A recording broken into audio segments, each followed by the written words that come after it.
मुन्नी का आज पहला रोज़ा है।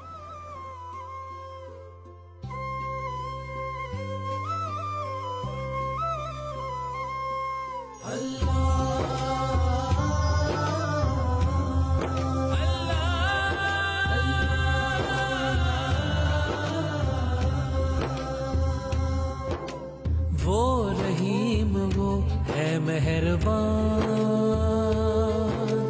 है वही सबका निगहबान, उसी का ही तो है ये फजलो करम, बनाया जो उसने निगहबान,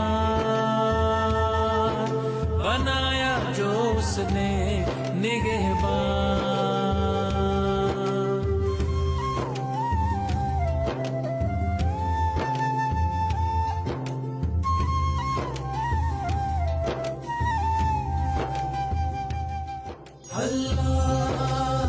वजीर आला पंजाब मरियम नवाज शरीफ की जानिब से कम आमदनी वाले लाखों खानदानों के लिए 30 अरब के निगहबान रमजान राशन का तोहफा। पाकिस्तान की तारीख में पहली बार उनकी दहलीज पर इज्जत व वकार के साथ, ताकि हर घर में सजे खुशियों और बरकतों का दस्तरखान। निगहबान रमजान पैकेज, आपका हक आपकी दहलीज पर। हुकूमत पंजाब।